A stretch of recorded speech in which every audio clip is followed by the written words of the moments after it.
ఎంతమంది డిస్టర్బ్ చేస్తారు మినిస్టర్? దాని విషయంలో మళ్ళా వేరే రూపంలో రండి, సమాధానం చెప్తాం. అధ్యక్ష నిజంగా వారి వారి వారి వ్యవహారం చూస్తూ ఉంటే ఇంకా ప్రతిపక్షంలో ఉన్నట్టే ఉంది అధ్యక్ష. నాకైతే ఆ గొంతులు దించుకోవడాలు, ఆగమాగం లేచి మాట్లాడు. ముఖ్యమంత్రి గారు చాలా సంయమనంతో ఉండాలి. వారే రన్నింగ్ కామెంటరీ చేస్తున్నారు. నేను వారికి ఒకటే చెప్తా ఉన్నా అధ్యక్ష, వారు ఓన్లీ బడ్జెట్ కన్ఫైన్ అయ్యి మాట్లాడమని వారే అంటారు. ఏదో చీకటి ఒప్పందాలని ముఖ్యమంత్రి గారు మాట్లాడతారు, విలీనాలని ఉప ముఖ్యమంత్రి గారు మాట్లాడతారు. మీ ఇద్దరికి నేను స్పష్టంగా చెప్తా ఉన్నా, ఈ వేదిక ద్వారా చెప్తా ఉన్నా, ఎలాంటి చీకటి ఒప్పందాలు చేసుకోవాల్సిన దౌర్భాగ్యం మాకు లేదు. ముమ్మాటికి తెలంగాణ ప్రజల పక్షాన బ్రహ్మాండంగా ఇక్కడే ఉంటాం, గొంతు విప్పుతాం, మిమ్మల్ని అడుగడుగున ఎండగడతాం. 6 గ్యారంటీలు ఏవైతే ఇవాళ కేంద్ర బడ్జెట్ మీద లేకపోతే కేసీఆర్ ప్రభుత్వం మీద నెపం వేసి తప్పించుకోవాలని మీరేదైతే ఇవాళ ఒక డ్రామా చేస్తున్నారో తప్పకుండా దీన్ని ఎండగడతామని మాట కూడా విజ్ఞప్తి చేస్తాం. వదిలిపెట్టం, 6 గ్యారంటీలు అమలయ్యేదాకా వదిలిపెట్టం. ప్రజల తరపున అడుగుతూనే ఉంటాం, కడుగుతూనే ఉంటాం. ఆ విషయంలో మీరెట్టి పరిస్థితుల్లో ఆలోచన కూడా చేయాల్సిన అవసరం లేదు. అధ్యక్ష, కేంద్రం ఇయ్యలేదు అని చెప్పి మేము ఆగలే. భారతదేశంలోనే లార్జ్ స్టేట్స్ లో 2014లో 12వ స్థానంలో ఉండే తలసరి ఆదాయంలో తెలంగాణ. కేంద్రం ఇయ్యకపోతే మేము ఆగలే, పని చేసుకుంటూ పోయినాం. నెంబర్ 1 స్టేట్ చేసినాం తలసరి ఆదాయంలో. రిజర్వ్ బ్యాంక్ లెక్క ఇది. అధ్యక్ష, జిఎస్డిపి పెరుగుదలలో మన రాష్ట్రాన్ని మనమే తిట్టుకుంటే బయట ఒక దమ్మిడి కూడా పుట్టదు. మీకు అది ఆలోచించుకోండి. అధ్యక్ష, కేసీఆర్ మీద కోపం ఉంటే కేసీఆర్ని తిట్టండి, రాష్ట్రాన్ని తిడితే మీకే నష్టం, నడిపేది మీరు, 5 ఏళ్ళు ఇబ్బంది పడేది మీరు. అధ్యక్ష, జిఎస్డిపి పెరుగుదలలో ఇవాళ గర్వంగా చెప్తున్నా అధ్యక్ష, తెలంగాణ బిడ్డగా చెప్తున్నా అధ్యక్ష, 2.8% తెలంగాణ జనాభా భారతదేశంలో. కానీ we contribute 5% to India's GDP. We are an economic engine like Sridhar Babu said. Yes, 4% ఉండే 2014లో మేము అధికారంలోకి వచ్చినాడు 1% జీడిపి కాంట్రిబ్యూషన్ పెంచినాం. I would request my friend Sridhar Babu to correct himself. మీరు ఒక మాట అన్నారు శ్రీధర్ బాబు గారు మాట్లాడుతూ, 5 ట్రిలియన్ ఎకానమీ వికసిత్ భారత్ 2047 అని. 2047 కాదు, 5 ట్రిలియన్ ఎకానమీ రాబోయే సంవత్సరంన్నరలోనే అయిపోతుంది. అక్కడ ఎవరు ఉన్నా లేకపోయినా అవుతుంది. ఆ విషయం I want you to correct your self. అధ్యక్ష, సొంత పన్నుల రాబడిలో భారతదేశంలో స్టేట్ ఓన్ ట్యాక్స్ రెవెన్యూస్ లో నంబర్ 1, నంబర్ 2 స్థానంలో తెలంగాణ నిలబెట్టింది మేము. పేదరిక నిర్మూలనలో అగ్రభాగం నిలబెట్టాం. వ్యవసాయ విస్తరణలో కూడా అగ్రభాగం నిలబెట్టాం. పంజాబ్ ను, హర్యానాను తలదన్ని 3.5 కోట్ల టన్నుల వరిధాన్యాన్ని పండించే స్థాయికి తీసుకొని పోయినాం. ఇవాళ ఫుడ్ కార్పొరేషన్ ఆఫ్ ఇండియా కేంద్ర ప్రభుత్వం చేతులెత్తేసి నూకలు తినండి అని చెప్పే పరిస్థితి కూడా కల్పించింది మేమనే మాట కూడా గుర్తు చేస్తా ఉన్నా. ఈజ్ ఆఫ్ డూయింగ్ బిజినెస్ లో అగ్రభాగాన 1, 2, 3 ర్యాంక్స్ లో నిలబెట్టాం తెలంగాణను. అదేవిధంగా 24 గంటల కరెంటు అన్ని రంగాలకు ఇస్తున్న ఒకే ఒక్క రాష్ట్రం తెలంగాణగా నిలబెట్టింది మేము. హైదరాబాద్ లో ఇప్పుడే వారు చెప్పారు, ఐటీ రంగానికి సంబంధించి ఐటీఐఆర్ గురించి యూనియన్ బడ్జెట్ లో లేదని చెప్పారు. Yes, I agree with my friend Sridhar Babu. ITIR ఇయ్యాల్సిందే, 10 ఏళ్ళు అడిగినాం, ఇయ్యలే. మరి మీరు తెస్తామని మీ మేనిఫెస్టోలో పెట్టినరు, మరి 8 మంది ఎంపీలను ప్రజలు మీకు కూడా ఇచ్చిండ్రు. తెస్తారా, సస్తారా, ప్రజలు చూస్తారు, తప్పకుండా మిమ్మల్ని కూడా వదిలిపెట్టారనే మాట కూడా నేను విజ్ఞప్తి చేస్తా ఉన్నా. అధ్యక్ష, నేను ముగించే ముందు నేను ఒకటే కోరేది అధ్యక్ష, ఇక్కడ యూనియన్ బడ్జెట్ మీద ఇక్కడ గొంతు చించుకుంటే కాదు సార్. మీకు 99 మంది ఎంపీలు ఉన్నారు. పార్లమెంట్ లో గలం విప్పండి, కొట్లాడండి. రాజ్యసభలో మేము కూడా 4 ఉన్నాం, కలిసి వస్తాం, కలిసి కొట్లాడదాం. తెలంగాణ ప్రజల ప్రయోజనాల విషయంలో రాజీ లేదు. మా పార్టీ పుట్టిందే తెలంగాణ కోసం. మా పార్టీకి తెలంగాణ ప్రజల ప్రయోజనాలే పరమావిధి. మా జెండా, మా ఎజెండా తెలంగాణమే. తప్పకుండా అది మారదు. మీరెన్ని కలలు కన్నా, మీరెన్ని రకాల ఊహలు చేసుకున్నా, మీకు ఎన్ని తప్పుడు ఇంటెలిజెన్స్ రిపోర్ట్లు వచ్చినా ముఖ్యమంత్రి గారు, మేము ఎక్కడ పోము, ఇక్కడనే ఉంటాం, మిమ్మల్ని నిలదీస్తూనే ఉంటాం. 6 గ్యారెంటీలు అమలయ్యేదాకా ఎంబడబడతాం. 15 ఆగస్టు లోపల రుణమాఫీ అన్నారు, 2 లక్షల రుణమాఫీ అన్నారు ఏకకాలంలో. ఇంతవరకు ఏది లేదు. అందుకే అధ్యక్ష, తప్పకుండా ఎండగడతాం. ఇవాళ మీరు ఎందుకు పెట్టినరో, ఎందుకు ఈ చర్చ పెట్టినరో కూడా మాకు తెలుసు. ఎందుకు పెట్టారు? మహేశ్వర్ రెడ్డి గారు,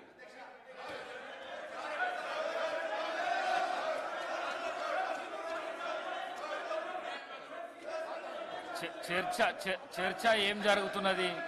చర్చ ఏం చేయాలి? గవర్నమెంట్ మీద దుమ్మెత్తిపోయేనికి చర్చనా, లేకుంటే బడ్జెట్ మీద చర్చనా? బడ్జెట్ మీద మాట్లాడండి, బడ్జెట్ మీద మాట్లాడండి, బడ్జెట్ మీద మాట్లాడండి సార్. మీరు అవకాశం దొరికింది. చాలా ఆశ్చర్యంగా ఉంది, ఇది చాలా ఆశ్చర్యంగా ఉంది. మీరు first of all union budget లో మీకు మంచి అవకాశం దొరికింది మాట్లాడడానికి. బడ్జెట్ నిన్న పెట్టిన బడ్జెట్ మీద చర్చ జరగాలి.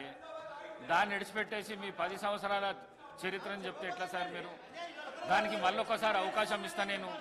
మీరు మాట్లాడుతురు స్పీకర్ సార్. అదాని అంబానీ చర్చ 10 సంవత్సరాలు అది మొత్తం చెబుతురు తప్పకుండా చెప్తాం సార్.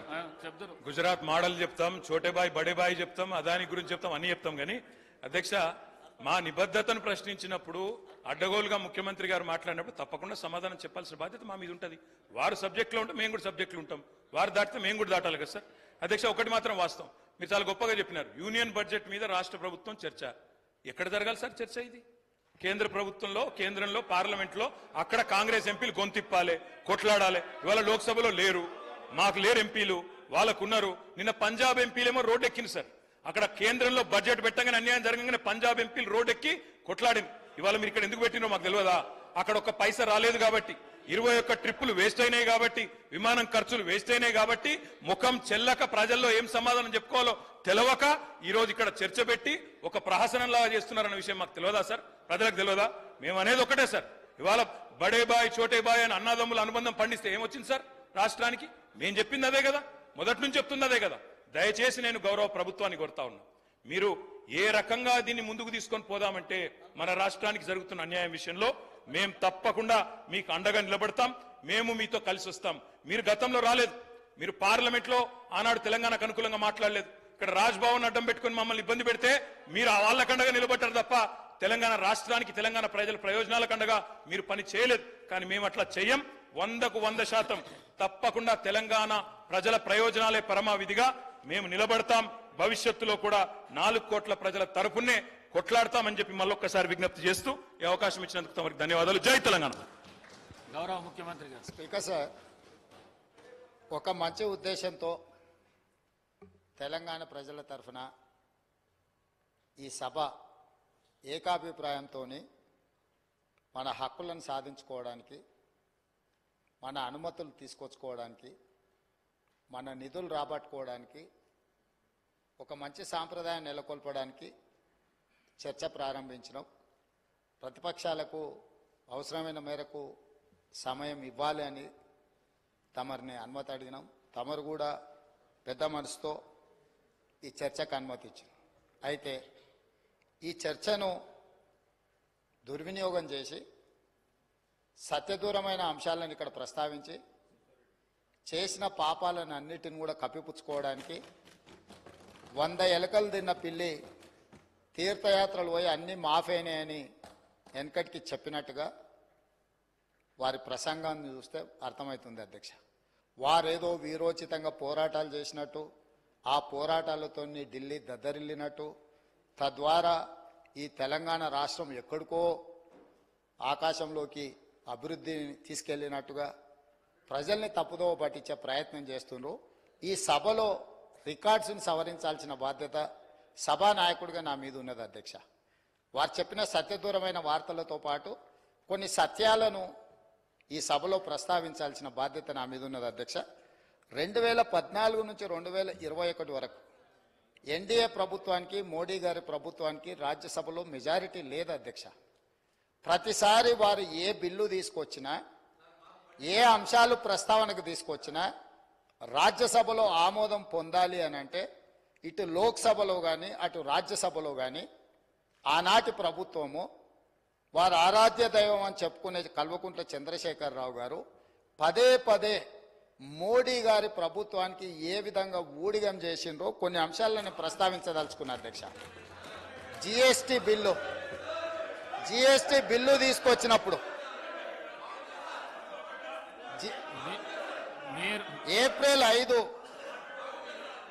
అధ్యక్ష, ఏప్రిల్ 5 నాడు జిఎస్టీ బిల్లును లోక్సభ ఆమోదించిన ఎంబడే భారతదేశంలో ఎన్నో బీజేపీ ప్రభుత్వాలు ఉన్నా ఆ బీజేపీ ప్రభుత్వాల ముఖ్యమంత్రుల కంటే ముందు ఏప్రిల్ 9 తారీఖు నాడు అత్యవసరంగా శాసనసభ సమావేశాన్ని ఏర్పాటు చేసి ఇంత అద్భుతమైన జిఎస్టీ బిల్లును నరేంద్ర మోడీ గారు తీసుకొచ్చిండ్రు.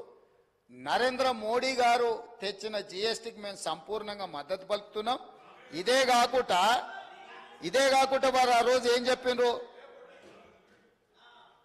ఈ బిల్లుల మీద మోడీ గారిని ప్రశ్నించడానికి కాంగ్రెస్ పార్టీ ప్రయత్నం చేస్తే ఆ రోజు ఏమన్నారు, ఇక్కడ కూర్చున్న కల్వకుంట్ల చంద్రశేఖరరావు గారు, ప్రధానమంత్రిని మీరు నిలదీసినట్టు ఈ సభలో మాట్లాడతారా? మీరు మాట్లాడడానికే వీల్లేదని చెప్పి కాంగ్రెస్ సభ్యులను దబాయించి జీఎస్టీ బిల్లుకు 100% అక్కడ రాజ్యసభలో లోక్సభలో మద్దతు పలకడమే కాకుండా ప్రత్యేక శాసనసభ సమావేశాలు ఏర్పాటు చేసి సంపూర్ణంగా నరేంద్ర మోడీ గారికి మద్దతు పలికినరు.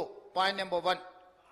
అదేవిధంగా 2018 జూలై 21 నాడు మోడీ గారి కేంద్ర ప్రభుత్వం మీద కాంగ్రెస్ పార్టీ అవిశ్వాస తీర్మానం ప్రవేశపెడితే ప్రతిపక్ష పార్టీలని కాంగ్రెస్ ప్రవేశపెట్టిన అవిశ్వాస తీర్మానానికి అనుకూలంగా ఉంటే ఆనాడు అవిశ్వాస తీర్మానంలో ప్రతిపక్షాలకు మద్దతు ఇవ్వకుండా మోడీ గారికి మద్దతు ఇవ్వడానికి ఓటింగ్ లో పాల్గొనకుండా వాకౌట్ చేసి బయటకు వెళ్ళిపోయినారు అధ్యక్ష. అంటే వాకౌట్ చేయడం కూడా మోడీ గారికి మద్దతుగా ఆ ప్రభుత్వాన్ని నిలబెట్టడానికి 2018లో ఇచ్చేసింది అధ్యక్ష. అదేవిధంగా రైట్ టు ఇన్ఫర్మేషన్ యాక్ట్, అసలు ఈ దేశంలోనే సమూలమైన మార్పులు పారదర్శకమైన పరిపాలన అందించడానికి ఆనాడు యూపీఏ ప్రభుత్వం మన్మోహన్ సింగ్ గారు ప్రవేశపెట్టిన ఆర్టీఐ యాక్టును తూట్లు పొడచడానికి 2019 జూలైలో ప్రవేశపెట్టిన సవరణ బిల్లుకు కంప్లీట్గా రాజ్యసభలో మెజారిటీ లేకపోతే 240 రాజ్యసభ ఎంపీలు ఉంటే 113 మంది మాత్రమే బీజేపీకి ఉంటే ఆ రోజు ఆ బిల్లును ఆమోదించుకోవడానికి టీఆర్ఎస్ రాజ్యసభ సభ్యులు జోగినిపల్లి సంతోష్ కుమార్ గారు ప్రత్యేక విమానం వేసుకొని రాజ్యసభలో పాల్గొని ఆర్టీఐ సవరణ చట్టానికి ఓటేసిన మాట వాస్తవం కాదా? అంటే టీఆర్ఎస్ రాజ్యసభ సభ్యుడు ప్రత్యేక విమానంలో వెళ్ళి అక్కడ నరేంద్ర మోడీ గారికి మద్దతు పలికింది. ఆ పార్టీ అధ్యక్షుడు ఆనాటి ముఖ్యమంత్రి చంద్రశేఖరరావు గారు అనుమతి లేకుండా చేయగలడా సాహసం అధ్యక్ష? ఇది అప్పుడే వీరు మర్చిపోయినరా? అదేవిధంగా నోట్ల రద్దు ఈ దేశంలో ఉండే చిరు వ్యాపారుల యొక్క జీవితాలతో చెలగాటమాడింది. నోట్ల రద్దు చేసినప్పుడు కాంగ్రెస్ పార్టీ సంపూర్ణంగా తప్పుపడితే 2016 డిసెంబర్ 16 నాడు నోట్ల రద్దును స్వాగతిస్తున్నట్టు ఇదే అసెంబ్లీలో చంద్రశేఖరరావు గారి తీర్మానాన్ని ప్రవేశపెట్టి ఇది అద్భుతం, ఈ నోట్ల రద్దుతోటి దేశంలో సమూలమైన మార్పులు తీసుకొస్తాయి. ఆ రోజు వారు ఏమన్నారు? ఇంకా ఈ నోట్ల రద్దుతోటి పూర్తిగా మార్పులు జరుగుతాయి. ఎప్పటి నుంచో నేను ఇట్లాంటి గొప్ప గొప్ప మార్పులు తీసుకురావాలనుకుంటున్నా. దీని ద్వారా ఈ మొత్తం వ్యాపారాలు అన్ని బాగుపడతాయని చెప్పారు. కానీ చివరికి ఆ నోట్ల రద్దుతో ఏమైంది అధ్యక్ష? జీడిపి ఇప్పటి దగ్గర వారు గొప్పలు చెప్పారు కదా జీడిపి గురించి. ఈ నోట్ల రద్దుతోని 2% జీడిపి తగ్గిపోయింది అధ్యక్ష ఈ దేశంలో. దాంతో దాదాపుగా 3 నుంచి 3.5 లక్షల కోట్ల రూపాయల నష్టం జరిగిందని చెప్పి నిపుణులు నివేదికలు ఇచ్చిండ్రు అధ్యక్ష. ఆ నోట్ల రద్దుకు మద్దతు పలికిందే వీళ్ళు అధ్యక్ష. ఇదే సభలో తీర్మానం చేసి గొప్ప నిర్ణయం అని పొగడ్తలతో ముంచెత్తిండ్రు అధ్యక్ష.